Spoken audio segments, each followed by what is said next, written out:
Hey, welcome to the Cam and Otis Show.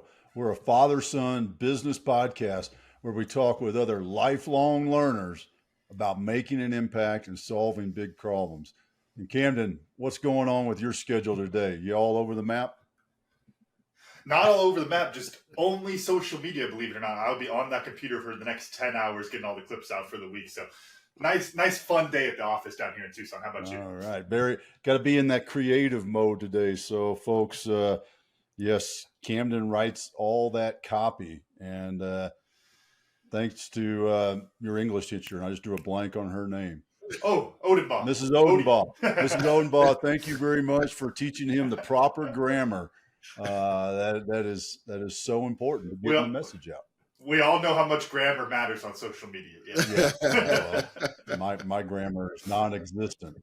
So I'm hoping, and I'm going to guess that our guest's grammar, based on his background, is going to be a lot better than mine. I don't know if he can handle where you're at from Miss Odenbaugh, Camden. Mr. Gerald Leonard. Gerald, how you doing, man? I'm doing well. I'm going to try to make it work. I'll try to make it in between somewhere in there and just, fit my grammar to the show. So how about that? There you go. Well, that's real easy to do if you compared it to my grammar. We got the floor and the ceiling. yeah. We got a wide spot there, so you'll fit in easy, man. Excellent. Excellent. I am fascinated, and I'm fascinated by you because we talked about this in our pre-show a few weeks ago. Yeah. And those of you who are on the podcast channels, not watching us on YouTube, you see Gerald's got a guitar hanging up over his head. And if you haven't read his bio, folks, read his bio, because then you'll understand why I'm talking this way and why I'm asking this question. Because Gerald, you are the epitome of everything we talk about, left brain, right brain, because you got both of them going on. You're an artist and you're a project manager. Yes. Are you an anomaly, or did you figure out how to break down that wall? Well, I've actually found that there are others like me who are musicians, piano players, guitar players who get into IT, learn how to code, lead some projects or even lead a company, and, have embraced both. There's a buddy of mine named Howard Brown who's an amazing developer, CEO of a company, and he's a piano player, and he's really good. And he's cut a couple albums out himself. And so, I'm not the only, strange bird out there, but, there's a few of us out there. Do you think there's a connection there? I think, we talk creativity in a lot of different areas of life, but, there is a lot of creativity that goes into business, that goes into management, those type of things. Do you connect those two? You go play the bass and then it's like, oh, that's how I'm going to handle this at work tomorrow. Well, do you make those connections? I do. And that's why when I started writing my books and speaking, I would speak and I would tell stories about, being a musician and, just about my life and project management and business, and people would see the connection. So when I wrote my first book, it was called Culture is the Bass. And then my second book about high-performing teams is Workplace Jazz, because, a lot of work now is being done by small teams. And what is a great example of a small team than a trio, a quartet, or a quintet, of musicians playing together? That's a small team that has to get a big job done. It's the same principles of same thing in work. And the latest one is a symphony of choices. You get the theme going on here. Oh yeah, strong theme. That's awesome. And when you think about it, because I believe it or not, I did play a musical instrument, or at least I sat in a chair and held a couple of different instruments that made some noises. They didn't make music when I was doing it. But I remember learning to read the notes and read the music, and how that, and you touched on this too, and IT folks, there's a lot of similarities to that. And when did that happen for you? When did you go, oh, coding, writing music, similar aspects? Exactly. So, my background is I was trained as a musician. I went to undergrad and graduate school. I went to Cincinnati Conservatory, which is a pretty good music school in Cincinnati. Yeah. And then my teacher was a bassist and composer. And I ended up meeting his teacher. So when I moved to New York, I spent a year studying with him through the Manhattan School of Music, but he was down at Juilliard. And so I spent a year with him studying bass and did some ministry work for about 6 or 7 years after that, as I was playing music in the New York area. And that's when I then fully switched to really go back into music. But I realized after doing ministry work and things I was doing, I didn't want to do a lot of bars and clubs. And I loved doing shows. I loved doing symphony stuff. And so having a family now, I realized, okay, I need to supplement my income. So I got into IT. And I kept playing and doing both. So what started happening is I would go to a show and, you meet a bunch of people that you've never met before. All of us are different races, different backgrounds. And within 2 rehearsals, we're like hanging out, best friends. We're connected emotionally. We're playing something. We're looking at each other and all those kinds of things. And then I would go, and as I was learning, and I did a lot of certification work, and I started learning about, IT and project management and so on, and became a consultant. Mm-hmm. And I would go on these projects. Don't really know the guys who I'm working with, but pretty soon everyone is really smart about what they're doing. The coder, the business analyst, the testers, and we're talking about the project. We got an idea of what we're doing. And I was like, wait a minute, this is like playing jazz. This is like rehearsing. This is like the band stuff. And I found that really good business teams was a lot like the concept of workplace jazz, where we're getting together and we're working on a business project, but the same philosophy and mindset of bring your best skills to the job. But then when you get there, let's look at the charter or the mission for that team and focus on the bigger picture. That's what musicians do all the time. They got a woodshed individually and really practice, but when they come together, they have to make sure they blend and listen to each other. So all those skills that I was using as a musician really lended itself really well into business. And especially when it came to implementing major change in an organization. As a musician, you're doing a performance. You're not thinking just only about the people in the front of you who are in the front seat. You're thinking about the people in the back of the audience because they paid for a ticket too. Are they getting the best show? Do they get the experience? So when I went into business, it was, hey, we got to think more than just about the people in the room. What about the people who are out in the field who also experience the changes that we're making or the software or the policies? Are we including them? Are we getting their buy-in as well? Because in some ways, they've purchased a ticket as well. So it's a different way of thinking when you add those two together. I love that. I'd love to stay in that area a little bit because I know a while back we had this conversation on the podcast. I probably read this in an article somewhere about leading like a jazz band and those kind of things. But like you alluded to, Dad, neither of us have a musical background. I got a harmonica on my desk here I play about once a month. But I think there's a lot of really interesting things there. It's like you're contributing to the main goal. We all know what we're working towards, but then there's still those aspects of individuality. Could you talk a little bit, and I'd say stay in the musical area, and then we could bring it back into business. But what that individuality is, why that environment caters to that so much. It's really important, and again, I apologize here. It's really important for musicians to bring their best selves in their style, right? So whether you're playing classical or jazz or so on, and especially it works really well in jazz because in jazz, you play the melody, the main part of the song in the beginning, right? So you get the idea what the song's about. And then each musician, depending on how they set it up, will take a time to interpret that song and play their solo or play their thoughts around that melody and so on. And so they are then bringing their imagination to the project. And it's a great way to get buy-in because people buy into what they create. So musicians are always bought in because they're playing the song, but they know that they're going to be able to create their own melody. Now, the interesting part is all the other musicians, when it's, let's say, the saxophone player's time to solo, everyone else slows down a little bit, leans forward, and listens like, what does this guy want to do with the song? Does he want to go really fast? Does he want to go slow? Does he want to play long notes, long tones? Does he want to play soft? Does he want to play hard? Does he want to, over time, crescendo and come to bring that piece to a climax where the whole band is going with him? So to do that, you really have to lean in and listen. You also have to surrender to where they want the song to go. Then when it's the piano player or the guitar player's time, you're doing the same thing with them. You're listening. What do they want? What are they going to bring to the table? How are they going to treat the melody? Do they want it soft? Do they not want a lot of chords in the background? Do they want a lot in the background? And so on.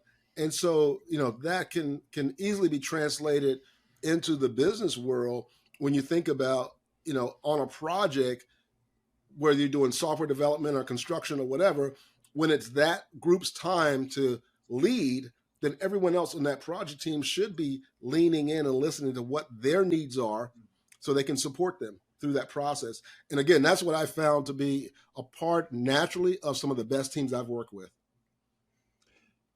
Tell us a little bit about band leadership, right? Because we all know about the great bands of, yesteryear sort of thing, and they break up and things like that. Yeah. But what you're describing in a jazz band is a bunch of musicians who come together and find harmony in what they're doing. Yes. And it sounds almost like a non-leadership sort of way. So how does leadership come into play in that aspect? Yeah, there's definitely a leadership component because you're always going to have a leader in the band. But the leader, the leader's role is to make everyone sound good and to make the band sound good. And it's not so much where, like for instance, a buddy of mine, his name is David Dyson. He's like one of the main guys for a band called Pieces of a Dream. They're thinking the Jazz Hall of Fame now. And he's a really solid bass player, plays with everybody. I mean, literally everybody who's anybody now calls this guy to play with them. And the thing about David is he'll write a song and he'll be featured as the band leader. And then you go watch the show or watch that song perform. He never takes a solo.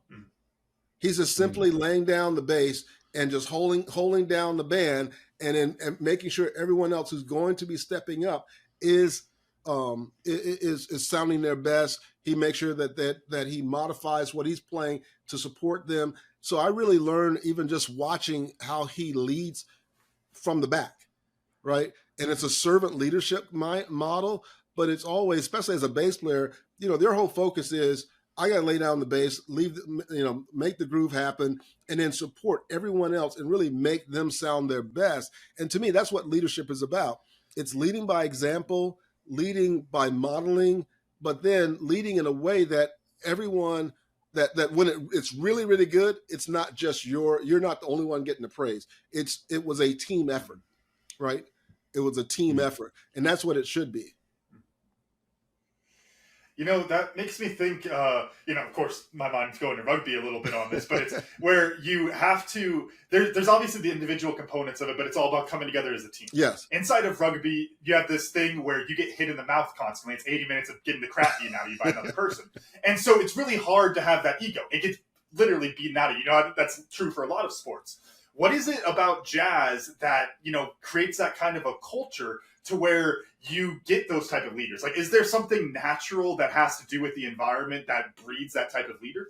Well, every time when you're playing, you want the music to be challenging for you, but you also want it to be entertaining.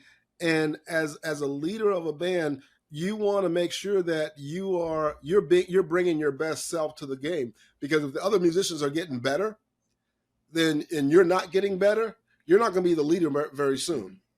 Because, it's just probably like in rugby where, you're kind of getting hit in the mouth all the time. It's like, well, if you're shying away from getting hit in the mouth and you're not sticking your face in there, they're going to look at you and go, well, we need somebody that's going to lead us through this and not shy away. And it's the same way with music. As the band is getting better over time, you as a musician must be getting better. And that's one thing I love about playing music is that there's always a mentor or coach or someone out there that you can look to of how do you get better? And you can play a song a certain way, and then you learn more nuances about it, and then you figure out how to get better. But it really is about a journey of lifelong leadership, lifelong learning, constantly improving, and even if it's 1% every day, right? It doesn't have to be these massive changes. This episode of the Cam and Otis Show is brought to you by Evergood Adventure Wines. Our loyal listeners know Evergood's founder, Matthew Hexter, from his appearances on the show that never disappointed, and don't worry, Evergood Adventure Wines doesn't disappoint either. Evergood is a craft winery from Colorado that makes wine from lemons, not grapes. Picture adult lemonades perfect for your next backyard barbecue or hanging out with friends at the beach or the pool. No need to drink a warm red grape wine when it's 100 degrees out or hotter here in Tucson. Evergood over ice is the perfect refreshment for a hot summer day. They come in a variety of flavors, including lemon, strawberry, lime, grapefruit, and watermelon. These non-carbonated wines check all the boxes: gluten-free, vegan, low sugar, and low in sulfites. Best of all, they taste damn good, and they have fun names, like their OG lemon wine called Ski Pea. Yeah, you heard that right. And I'll tell you, Ski Pea is one of my favorites. Evergood ships to 41 states, so you can order your lemon wines online at evergoodadventurewines.com.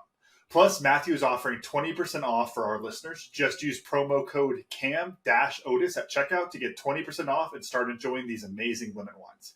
Go to evergoodadventurewines.com or click the link in the description below and click Buy Now to redeem your Cam and Otis Show exclusive.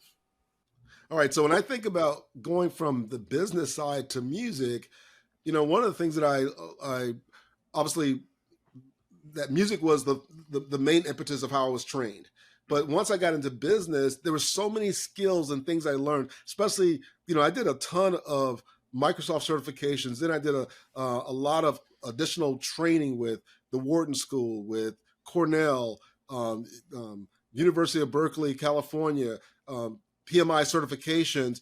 And each one of those taught me a technique or strategy around business that when I went back into music to perform, I had better agendas for the musicians, or I had a better process for how we would play together, or I had better time management skills or meeting management skills.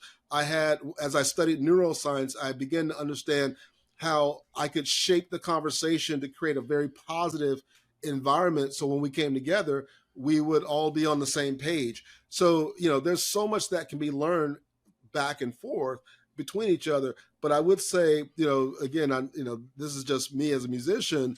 There was so much that I learned as a musician that when I brought it into business, especially as a musician, you're always being mentored or coached. You go get a teacher, right? You want to get better. You go get a teacher. Well, one of the things I did when I started business, if I want to really get good at business and project management and other things, I need to find a mentor or a coach. And even right now, as a CEO of 2 companies, I have probably about 5 or 6 coaches and mentors that I pay on a regular basis that are supporting the various aspects of my business life and career that's kind of helping me go to that next level that I couldn't get to if I was just trying to rough it out myself. Mm-hmm. And the same thing in music. Even now, I have some producers and other musicians that I know I can talk to who are at a much higher level of what they're doing that I can learn from. Because I always say mentorship is like getting on the HOV lane. There's a metaphor I was not expecting. I mean, think about it. When you're stuck in traffic and you're sitting in that car by yourself, you're stuck with everybody else, right? You're stuck, and it's like traffic is stalled. You're sitting there, your car's getting hot, you're running out of gas, you're listening to some tunes, and you're complaining all the way home because it's taking so darn long. But if you had a mentor or somebody in the car with you, then the high occupancy vehicle lane is open to you. And you can get home so much faster. And if you think about it, by having the right mentor or coach, it puts you on the HOV lane for your career and in life. Because now you have someone that can guide you to places that you want to go to that you haven't been to, but they've been there. I want to dive into that a little bit because it's fascinating. I love the HOV thing. That's so cool, man. It's so much going on there. But you've done a couple of things that I can remember folks. I'm trying to remember. I think it was shortly after I retired from the Army, and they would say, "Oh man, well he's only going to school because he's afraid to do this, or he's getting a certification because he's afraid to do this. He's not, he doesn't want that guy's got a coach. Oh man, he's so what a weakling. All these sort of things." I find that super fascinating because of what you've done. Because as you listed out those certifications, I was like, my old self of, oh yeah, well Gerald, you couldn't do it, man. So you had to. No, folks, he did it so he could be better at it. Just the same reason he's got a coach, so he could be better at it. And I'll leave my diatribe, my soapbox before I get too excited. I'll leave that open for you to comment on that. Well, one of my mentors, even recently, we were going through some stuff around neuroscience and whole brain learning and learning about the conscious and non-conscious mind, and just how to read books much faster and do all these different things. He had a slide that says transformational learning comes before transformational change. Mm-hmm. So let that one sink in. Transformational learning comes before transformational change. And here's the thing. The thinking that got you to where you are right now is not going to be the thinking or knowledge that's going to take you to where you're trying to go. Mm-hmm. So if you're trying to go to step 5 or 6 and you're on step 2, you're going to have to learn some new things, see some new things, discover some new things, get some new neurological pathways happening so that you can see, oh, this is how you get to that next level and stay there. Otherwise, you're a lottery winner. You win a lot of money, but you've never learned how to take care of it. You never learned how to earn it. You never learned how to save it. And next thing you know, that $98 billion or $1 million that you've earned, you've lost it all because you didn't have the knowledge of how to maintain it. And it's so true. Transformational knowledge comes before transformational change. Could you talk some about your process for connecting these different dots? Because we talked a lot of different areas. The term that is really common in sports, or Dad, you always talk about with the Green Berets, is cross training. And cross training is always interesting because you can go do two different things, but then to actually apply back and forth takes some conscious effort. Could you talk a little bit about your process for finding and connecting those dots? I would say probably the most important thing that you could be, more than having like a step-by-step process, is to be curious. To be, ask yourself when you see something, how does that work? How did he do that? Mm-hmm. If someone like Jack Canfield had 46 best-selling books, I'm thinking, how did he do that? And who did he learn that from? Because he wasn't born with that knowledge. And and more likely, because he repeated it so often, he had a methodology. So guess what I did? I started reading his books, and then I found out that he had a coaching program and some courses. So I took them, and then I found out that he had a coaching program, and I took that. And next thing I know, I was being interviewed by him. Wow. And I learned and discovered his methodology for how he writes and how he thinks, mm-hmm.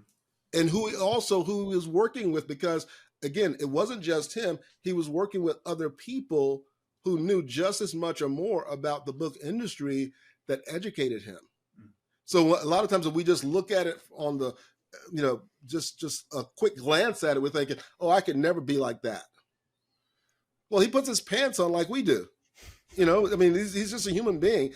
And so by being curious, and then give yourself time, ask yourself questions, and then give yourself or your what's called the non-conscious mind time to think about it. Now, a lot of people don't talk about, like we talk about the conscious mind and the subconscious mind, right? Everybody's familiar with that. Well, one of my coaches taught me this whole concept about the non-conscious mind. And that's the part of our mind that literally runs everything in our bodies. Like it runs our respiratory system, our heart rate, it's our brain and our non-conscious mind that's controlling all that. Well, here's a picture I want to help you understand, is that if you put your feet together and draw a circle around your feet, that's the size of your conscious mind. Okay, you got that picture in your mind? Put your feet together, draw a circle around it. That's the size of your conscious mind. Now put a dot in the middle of your feet and, just virtually or mentally go out 11 miles from where you are, and then do 11-mile circle from where you are. That whole area is the size of your non-conscious mind. Mm-hmm. So a lot of times, we're using it all the time, but we don't know how to purposefully use it. And here's a great activity to do with using the power of your non-conscious mind. Struggling with a question or a thought or a process, ask your brain the question, how do I make this work? How do I fix this? How do I integrate these two things? Write it down and then put it away. Yeah. Go do something else for a few days. Go take a trip. Go just work on something. Go do the dishes. Go play some golf balls. Just do anything other than think about that. Because what you've done is you've handed it over to your non-conscious mind. And your non-conscious mind is powerful. And guess what? When you come back and go, okay, now I want to figure out, how do I do that? Let me think about it. All these ideas start coming up from your non-conscious mind because you asked it a question and now you've given it time to think. And so the biggest, I think that's a process that you can follow. But I think for me, the biggest one is, I'm curious. How did I get into neuroscience? My son was born with ADD. I didn't know that when he was born, but as he was going through school, we started getting reports and so on that, had some learning and challenges. And I was like, okay, ADD, what is that? So I started going and getting books. And I found out, I read up about ADD and what the brain was going on. And I realized that if he's on the floor and he's trying to do his homework and it looks like he's playing, that's how his brain works. And he needs that distraction to focus. So instead of getting upset as a parent and say, no, you got to sit at your desk and blah, blah, blah, blah, blah, I would just go, okay, listen, as long as you get it done, you're good. And that allowed him to be himself and then work through that. And it helped me to understand what he was working through and how his brain worked and what was going on. So it gave me more compassion and sympathy in working with him. And so again, it was curiosity. This episode of the Cam and Otis Show is brought to you by Tribe and Purpose. Are you tired of dealing with the cost of bad leadership? It's time to make a change. The Green Beret Leadership Program is your key to unlocking the full potential of your team. By developing leaders in your business, you'll get a proactive and responsible team that embraces challenges, takes calculated risks, and takes action without constant supervision. Developing great leaders can take a lot of time and energy, and that's why businesses tend to opt for the trial by fire and school of hard knocks path to leadership. The truth is that wastes time and money, and it puts a lot of extra stress on your leadership team and the rest of the team. Poor leadership drives away quality talent, and the longer you wait to fix the problem, the more talent you're going to wind up losing. With the Green Beret Leadership Program, you can use the battle-tested leadership principles of the Green Berets to develop great leaders in your team faster with the School of Hard Knocks. You'll see changes in just a few short weeks. The longer you wait to take action, the more damage poor leadership can do to your business. Learn more about the impact GBLP can have on your business and schedule your free coaching call with your Green Beret coach, Otis McGregor, now at findyourpurpose.coach/GBLP, or click the link in the description below. Don't leave your team to struggle on their own. Give them the tools they need to be great. So when I was starting to play, I realized that one of the guys I was playing with, Quint, was an amazing guitar player. The guy played like Jimi Hendrix, and I knew I was going to have to be the bass player. And so as I learned to play, I realized I got to a certain level and I felt like, okay, I can keep playing what I'm hearing on the radio. So I learned to listen really well and kind of mimic those bass players, but I wanted to go to another level of playing. And so I looked up and found a really good bass player that was in town. And, again, I'm a kid in Florida. Mom, my dad poured concrete and had his own business. Mom was a seamstress. I was the youngest of 6. So I knew if I wanted to do all this extra stuff, I got to play for it myself. And so I went out and did additional lawns and raised money to go find someone who could tell me how to get better. And honestly, that was a lesson I never forgot, because I realized by me working, investing back in myself and paying for lessons, one, I would go home and practice. They would give me things. And again, remember, transformational knowledge happens before transformational change.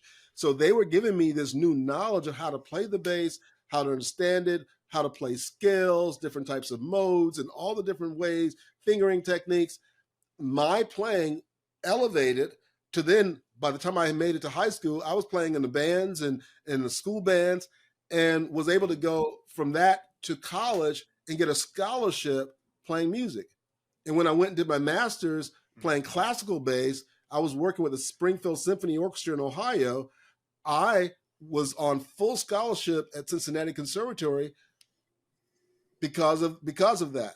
When I went through the Manhattan School of Music to Juilliard, I was on full scholarship. So I didn't pay for college at all. Music paid for college, but it was simply because I made a decision to mow some lawns and get a teacher and get on this path of growing. And I just kept that up, and I still do it today. I have courses that I'm taking myself. I have coaches that I pay for, and I'm constantly investing in myself to go and take my knowledge to a whole nother level and continually increase my own capacity and capabilities so that I can handle what's coming up for me and keep growing. So it's paid dividends. Doing a few lawns as a kid and just learning that lesson that paying for a mentor or coach has made a massive difference in my life, because again, transformational knowledge comes before transformational change. Well, I mowed lawns to buy a shotgun. So, and you became a Green Beret, so I think we're all on the same page there. Well, see, it's all how you invested. Oh man, that's too funny. That's too funny. I've got to stay in the funny line. I've got just a curiosity too. I had the great privilege of sitting and listening to a talk and play by Benjamin Zander, Boston Philharmonics. Yeah, and it was amazing. The guy is phenomenal. I could sit there and listen and watch him all day. But this one talk. But what was really cool about it was he played the piano and taught us as he was playing the piano. So I was just curious, have you done that? Have you considered doing that? Because I mean, I'm guessing you're a pretty good bassist. I have. In fact, I did it in my TEDx talk. I have a TEDx that I've done, and I play in the beginning of it and I play at the end of it. And I'm actually strapped with the bass the whole time I'm doing the talk. And it's all about, in fact, the talk is called "What If Practice is a Performance? The Neuroscience of Music." And then I have a speech coming up in October at a conference where it's going to be called "Focused on the Music." And I'm going to be teaching the principles of neuroscience and decision-making, project management, and workplace engagement. And I'm using as a case study, one of my clients is a Department of Transportation that brought me in back in 2014. And I was the main subject matter expert with 3 developers to help them solve a problem where they had 14,000 projects that wouldn't synchronize, or that if they changed the date, the schedules wouldn't move around properly, and that they needed to have the data flow into their financial system.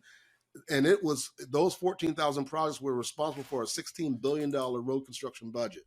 They're now running about 8,000 projects, and their budget is about 25 to 26 billion. And they're using the processes and tools. I'm still there on a retainer as a consultant, helping them. And I just jump on calls and mentor and so on and provide guidance along that line. But it's, just these concepts and automation and process and these things that I've been talking about have allowed me to be a consultant with agencies like that to solve problems where it's like, 14,000 projects and a $16 billion budget. And it simply starts with just getting 1% better every day. Just learn something new every day, keep improving, and just make it your life's work to just, be your better self and just keep working at it.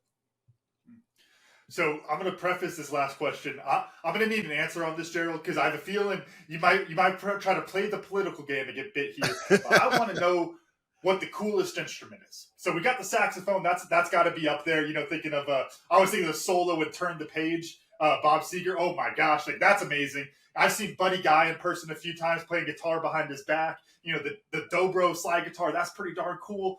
What's the answer though? What's the coolest instrument? It's the bass. There we go. You know what? I don't know what I expected. Because without the bass, there is no groove. Without the bass, there is no groove. There's the key to it right there. Without the bass, there is no groove. That's because that's that sound in the background. Exactly. So the bassist is playing. He's playing the whole song. So the other instruments come in and come out, and they're all pretty and everything, but the bass is doing the hard work. And then, but then when it's time to solo, you're able to bring it to the front. But then you go in the back and you're supporting. You're just kind of like laying back, supporting everybody, making everybody else look good. And talking about cool, the cool guy's comfortable being in the back, letting everyone else look good, right? There it is. Oh yeah. Well, and then here's the tie to rugby. The 8-man is the bass player of the rugby team. So there you go. There's our tie back to rugby. Exactly.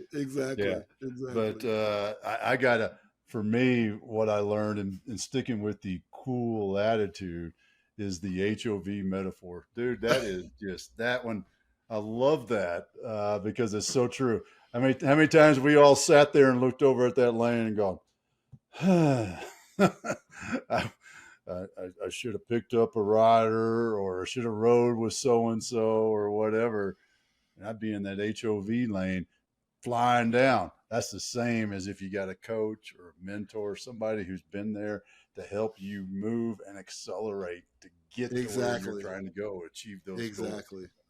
Exactly. Camden, how about you? What'd you learn? Yeah, Gerald, you said this a few times. Transformational learning comes before transformational change. That is one of those. It's so simple, so obvious, but it's people don't connect those dots all the time. So that was a big one for me.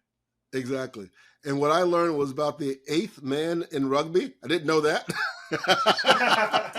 That he's like the bass player. So next time I watch a rugby game, I'm gonna have to look. Who's the 8th guy? That's the bass player. Okay, let me watch him. I'll let you in another secret. Rugby's real simple. You got 15 people out there. The number is the position. 8-man's the easiest one because his jersey says 8, and the position is called 8-man. Okay, cool. I know exactly what to look for now. That's awesome. Awesome. Gerald, how do folks find you?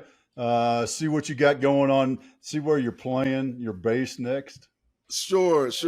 You can go to the website productivityintelligenceinstitute.com/CO for Camden and Otis for CO. So website /CO. I think you guys will have the link that you can post. We'll get in the description. Don't worry.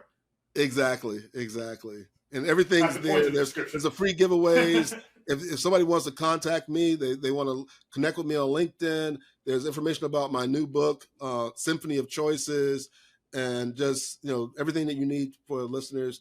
And in fact, that's a dedicated page for you guys and for the listeners who are listening in. Awesome. Hey, man, we really appreciate you taking some time out with us and having a great time. It was a lot of fun today. Yeah, same here. I really, really enjoyed myself in our conversation. Definitely. Awesome. Camden, run us out. All right. Thank you all for listening to today's episode of the Cam and Otis Show, and a special thanks to our guest, Gerald Leonard, for joining us today. Remember, you can watch full episodes of the show on YouTube at the Cam and Otis Show, and if you enjoyed today's episode, please make sure to share it with other lifelong learners in your tribe so they can enjoy it too. Follow us on Facebook, Instagram, and LinkedIn. As always, the full archive of our episodes available at www.camandotisshow.com.